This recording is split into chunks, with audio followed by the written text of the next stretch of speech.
Hey guys, Matt here. So this video is in response to a comment I received. Now, it wasn't a question, it was more of a statement, but I felt that it deserves a fair answer because it brings up a fair topic to bring up, I think. Now, I'm not going to show you the comment. You can read the comment in the video that I'm going to link up here, in which it reads, yeah, brilliant. Get Gevo when they have been performing the way that they have, but then go and sell Hyliion.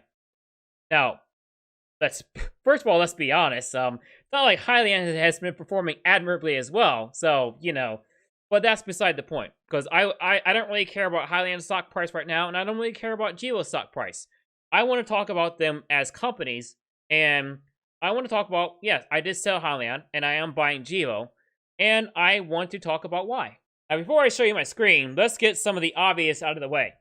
Yeah, Gevo has not been performing well at all over the past 10 years. Yeah, the Gevo has been around for 10 years, and it has been performing like crap. I know it.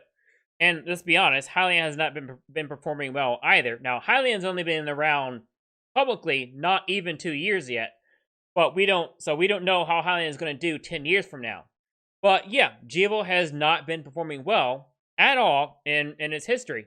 And honestly, when I first looked at Gevo in 2020, towards the beginning of that, maybe before I even had my YouTube channel, yeah, I thought the same way. Yeah, just this stock is crap.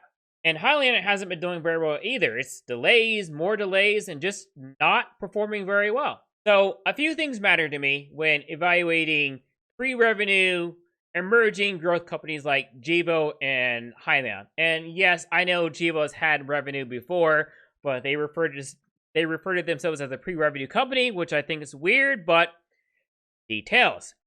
The first thing that matters to me is a company meeting the goals that it set for itself, because that shows management's competence.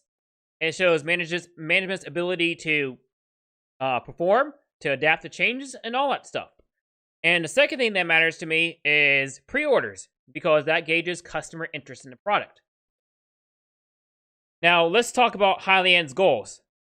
Hyliion, this was their PDF that Hyliion released to the public in the middle of 2020, before they went public.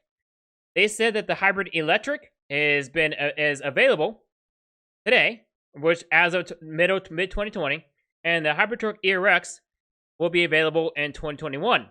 You will note that 2021 is now in the past. Well, I'm gonna skip a lot of drama right there. Now I'm just gonna say that the hybrid electric, no, this was not commercially available at the time of this PDF. As a matter of fact, they didn't release a commercial hybrid product until the end of 2021, towards the end of 2021. And the ERX is still not available. And it might be available in 2023 if we're lucky. In all likelihood, it might be available in 2024. We don't know. So 2023 if we're lucky.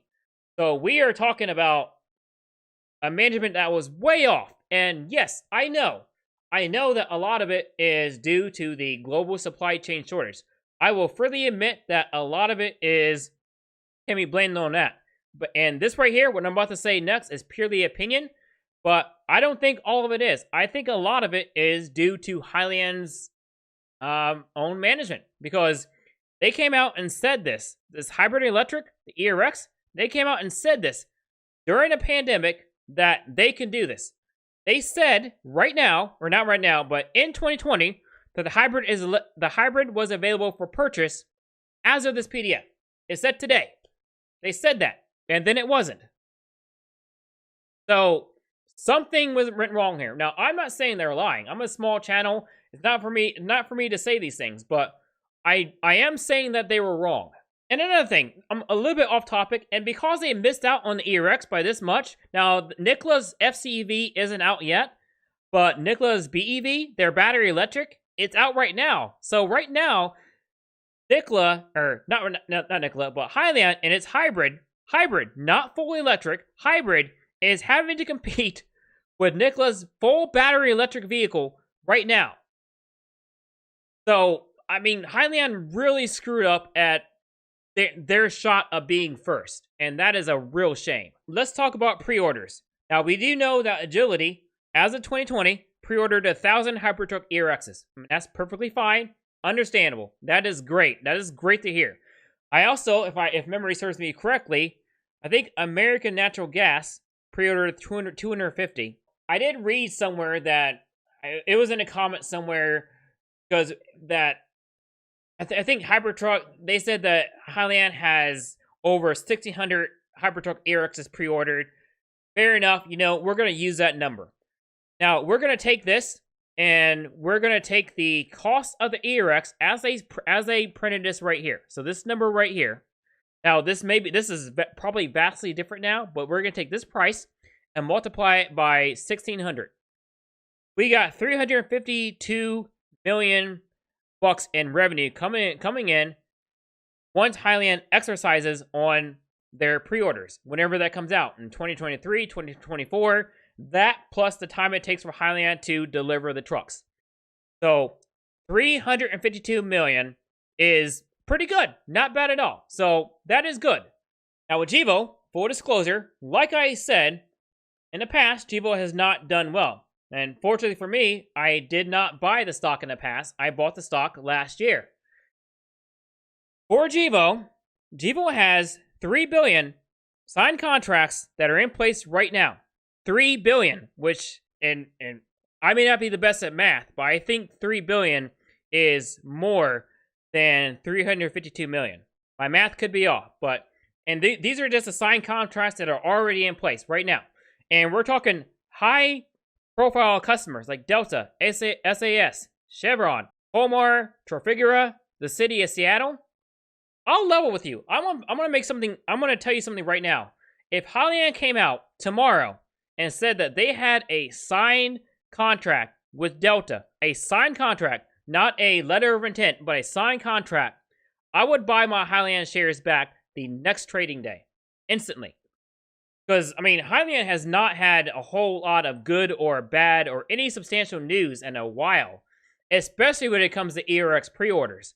But with Gevo, like, we were talking $3 billion in place. Now, to be fair, though, that $3 billion would not begin to be exercised in 2024 when Gevo builds their net zero plant. But guess what? I bought into Gevo knowing that was the plan. When I got into Hyliion last year, their plan was hybrid's already out, making money. ERX is supposed to come out in 2021, 2022. Yeah, that plan has gone awry.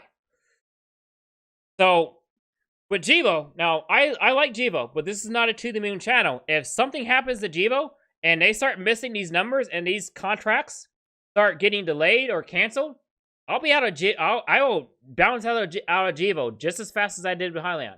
And with Gevo, if you don't want to wait till 2024, they got the RNG plant, which startup is expected early this year, with a sales and purchase agreement already in place with a little-known customer called BP.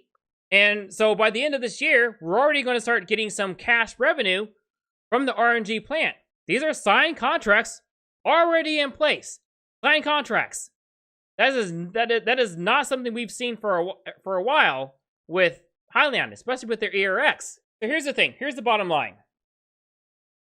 Do I think Hyliion is going to make it over the long term? Do I think Hyliion is going to make it? Yes. Just like I think Gevo is going to make it over the long term. Absolutely. But if I was given a bunch of money and I had to put my money behind one of those two stocks, would I put it behind a company that might have $352 million coming in, is hopefully it gets through the ERX? Or will I put it with a company that has at least $3 billion, with $30 billion actively being discussed, already in take-or-pay contracts? Do I put my money there?